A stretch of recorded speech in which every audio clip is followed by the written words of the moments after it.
সুপ্রিয় দর্শক, আপনারা দেখছেন এসপিএন বাংলা টিভি। দেখুন ও সাবস্ক্রাইব করুন এসপিএন বাংলা টিভি, দেশ ও মানুষের কথা বলে।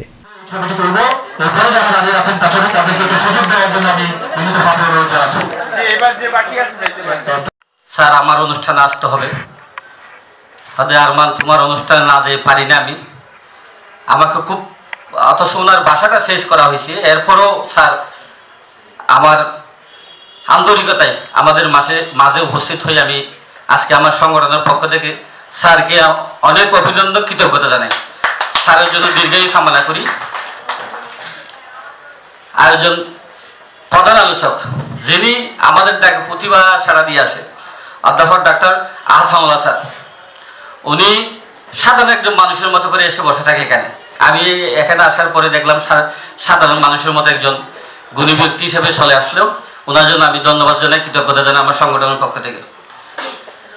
আজকে মাদার তেরেসার সম্বর্ধনা অনুষ্ঠানে আমি কি বলবো, মাদার তেরেসা সম্পর্কে আপনারা আমাদের সেই ভালো জানেন। মাদার তেরেসা বুলগেরিয়া জন্ম হলেও বিশেষ করে ইন্ডিয়া কলকাতাতে ওনার ভূমিকা বেশি ছিল। ইন্ডিয়াতে একটা চ্যাপ্টার আছে, আমাদের বাংলাদেশে একটা চ্যাপ্টার। বাংলাদেশ চ্যাপ্টারটা আমরা দেখি বিশেষ করে, আমরা গোলাম ফরম মজনু, আঙ্গল সোনপু আর কি রিপন, আমরা কয়েকজন সংগঠক আছি, এরা বাংলাদেশ সেক্টরটা দেখি। আমরা ইন্ডিয়াও যাই, আবার আমরা মাদার তেরেসা নিয়ে বিভিন্ন প্রোগ্রাম ইন্ডিয়াও করছি, বাংলাদেশও করছি। এরপরে এখন তো কালক্রমে অথবা কোনো কারণে ইন্ডিয়ার সাথে আমাদের সাথে যোগাযোগটা বিচ্ছিন্ন। অথচ যেদিন 5ই আগস্টের আগে আমরা একটা ইন্ডিয়াতে অনুষ্ঠানে ছিলাম, যেদিন শুক্রবার এখানে গণহারে হত্যা করা হচ্ছে, ওই দিন আমরা একটা ইন্ডিয়াতে অনুষ্ঠানে ছিলাম। ইন্ডিয়ার মানুষ কীভাবে প্রতিবাদ করছিল এটা আমরা দেখছি। এরপরে ইন্ডিয়ার মানুষ হঠাৎ উল্টে গেল, আমাদের বিরুদ্ধে গেল, জানলাম না। কিন্তু ইন্ডিয়াতে হাজার হাজার মানুষ বদলাম ছিল ছাত্রদের পক্ষে। ইন্ডিয়াদের সাথে আমাদের একটা সুসম্পর্ক ছিল। মাদার তেরেসা নিয়ে আমরা বিভিন্ন, মহাত্মা গান্ধী নিয়ে অনুষ্ঠান করতাম, যাইতাম আসতাম। এখন আমরা দেশের বাইরে বিভিন্ন নেপাল, ভুটান, মালয়েশিয়া, সিঙ্গাপুর অনুষ্ঠান করি। এটা হচ্ছে ছোট পরিসরে, কারণ দেশের অবস্থায় বুঝেন আপনারা, আমাদের সেই গুণী ব্যক্তিরা বেশি বোঝেন। কারণ নির্বাচন কালকে প্রচারণা শুরু, অনেক মানুষ ডাকে আসতেছে। আজকে না হলে এখানে হলের মধ্যে অনেক মানুষ হতো। কিন্তু আমরা যাদের জন্য আমরা অ্যাওয়ার্ডটা তৈরি করে, এত লোক আসে না আজকে। কেন? কালকের পরে প্রচারণা শুরু, সেই জন্য আমি বিশেষ কিছু বলবো না। মাদার তেরেসার সম্পর্কে আপনারাই বুঝবেন, আপনারাই বলবেন, গুণী ব্যক্তিরা বলবে। আমি সংক্ষিপ্ত বক্তব্য শেষ করছি। আসসালামু আলাইকুম ওয়া রাহমাতুল্লাহি ওয়া বারাকাতুহু। করতে পারছি। আমার প্রতিষ্ঠানের কার্যক্রম হচ্ছে যৌতুক, বাল্যবিবাহ, নারী নির্যাতন এবং দুর্নীতিবহিত যারা অন্তর্ভুক্ত আছে তাদের প্রতি আইন প্রতিষ্ঠা করা। আসলে আমরা যারা বর্তমানের সময়গুলোতে সময় অতিবাহিত করতেছি, এই সময়গুলোতে আমরা যারা জানি, আপনার মূল মানবিক শক্তি যদি না থাকে তাহলে আপনি কোনো কিছু করা সম্ভব হবে না। আপনাদের ইচ্ছা অনুগ্রহ যদি আমাদেরকে আরও অনুপ্রাণিত করে তাহলে আমরা আরও এগিয়ে যেতে পারবো। ধন্যবাদ সবাইকে। আসসালামু আলাইকুম। যিনি খেয়াল করেছেন একটি সময় হোক আমাদের সারথি। এবারে বক্তব্য রাখার জন্য বিনীতভাবে অনুরোধ জানাচ্ছি, 1 মিনিট শেষ করবেন দয়া করে ফরিদা আক্তার সেতু, আয়কর আইনজীবী ও সমাজসেবিকা, বিশিষ্ট আইনজীবী ফরিদা আক্তার সেতু। আমরা সবাই সবকিছু বলতে পারি কিন্তু করতে পারি না। তো এখানে একটা জিনিস যদি সেটা আগে সবচেয়ে ত্যাগ হয়, সেটা হচ্ছে জীবনের মূল্য। আমি যেটা আমি বলতে বলতে সবকিছু শেষ হয়ে যাচ্ছে। আমাকে অন্যের কাছে বিলে দিতে হবে। যেটা পেরেছেন যে মাদার তেরেসা, তিনি নিজেকে আমিত্ব ধরে রাখেনি, তিনি নিজেকে সবার মাঝে বিলে দিয়েছেন। আশা করি আমরা সেভাবে করে সে পথ অনুধাবন করব এবং কৃতজ্ঞতা জানাচ্ছি। আজকে এই আসরে আমাকে যে সম্মানিত করেছেন এবং ডেকেছেন, আসতে বলেছেন, সুযোগ দিয়েছেন, আমার জীবনের প্রথম পাওয়া।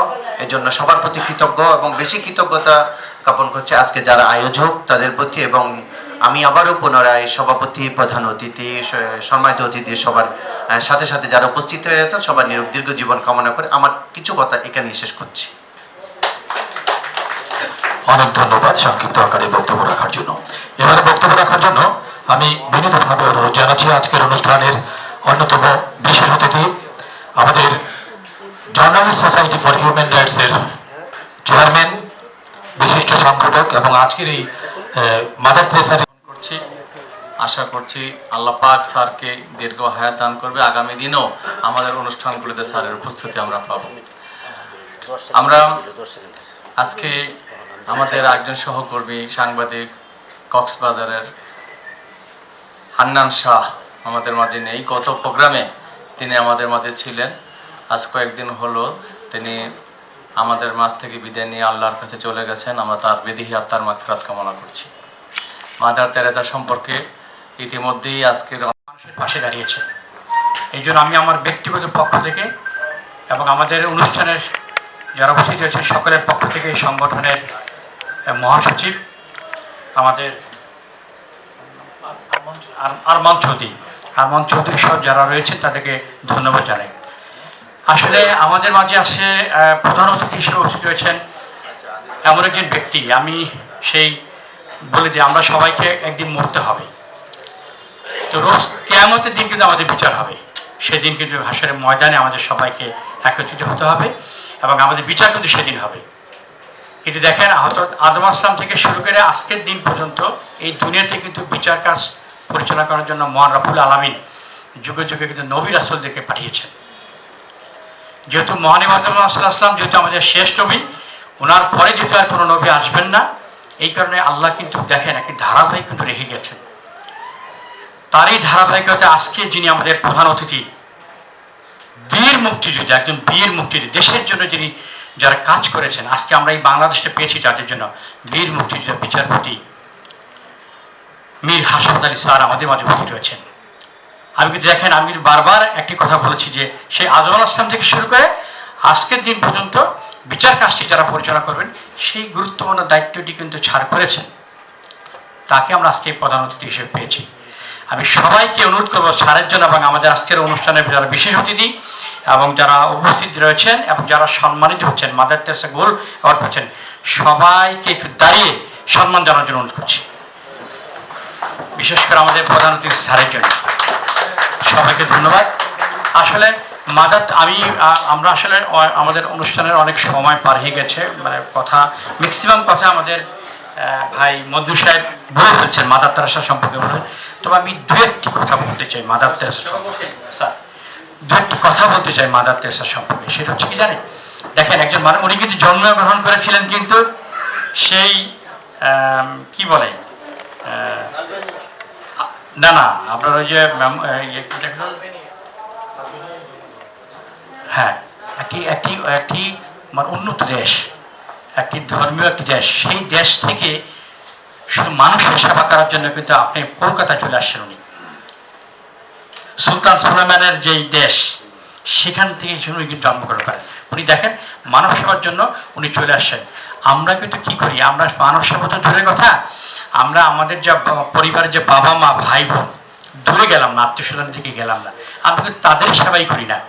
উনি কি সেবাটা করেছেন, উনি দেখেন যারা যক্ষা রোগী, যাদের কাছে মানুষ যেতে চায় না, কুষ্ঠ রোগী, যাদের কাছে মানুষ স্বপ্নও যায় না, যারা ক্যান্সার আক্রান্ত, তাদের সেবা করেছেন উনি।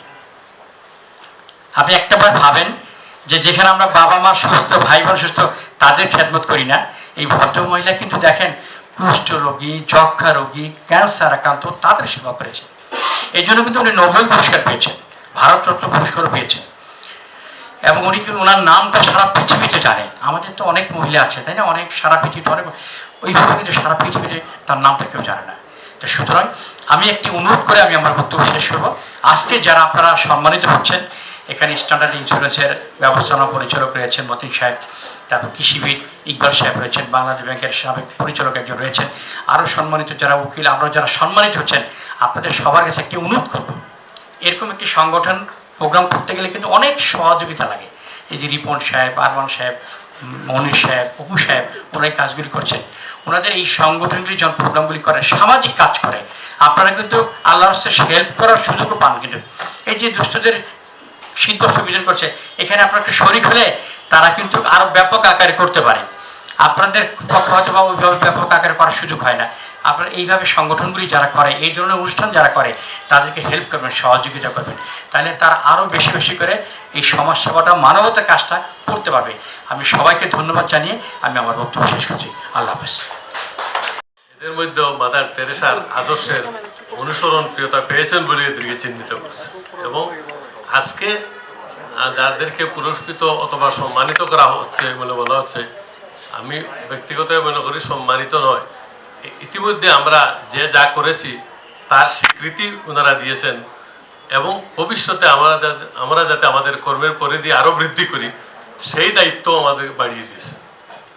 আজকে পুরস্কৃত হয়ে আমরা আনন্দিত বা উৎফুল্লিত আর কিছু নেই, আমাদের দায়িত্ববোধ আরও বৃদ্ধি পেয়েছে। সবার সুস্বাস্থ্য দীর্ঘায়ু কামনা করে আমি আমার সংক্ষিপ্ত বক্তব্য এখানে শেষ করছি। আসসালামু আলাইকুম। আমার মনে আছে ওনারা আমাদের মৌলানা সাহেবরা বাড়ি বাড়ি ঘুরে গ্রামে একটা পাঠশালা বা একটা মাদ্রাসা করেছেন। কেন করেছেন? মুসলমানদের ছেলেরা যাতে ইসলামী শিক্ষায় শিক্ষিত হতে পারে। এর মাঝে অনেক, আমার গ্রামে আমি দেখেছি অনেক হিন্দু ছেলেরাও আমাদের সাথে মাদ্রাসায় পড়তো। আমার দাদাও পাঠশালায় এরকম ছেলেদের পড়াতেন, ছাত্র হিসাবে না, পয়সার বিনিময়ে না, কিন্তু পড়াতেন। আমি আমার জীবনে যদি কিছু কাজ করে থাকি সেটা হলো শিক্ষাঙ্গনে আমার পাশে যে মানে একজন শিক্ষিত মহিলা বসে আছেন, ওনাকে বলছি যে শিক্ষাঙ্গনে যে দুর্নীতি রয়েছে সে দুর্নীতি আমরা এখনো দূর করতে পারি না। আমি একটা কাজ করেছি, আমি বলেছি যে শিক্ষা এমন একটা জিনিস আমাদের সংবিধানে আছে, শিক্ষা কারো বাধা দেওয়া যাবে না। তাই আমি একটা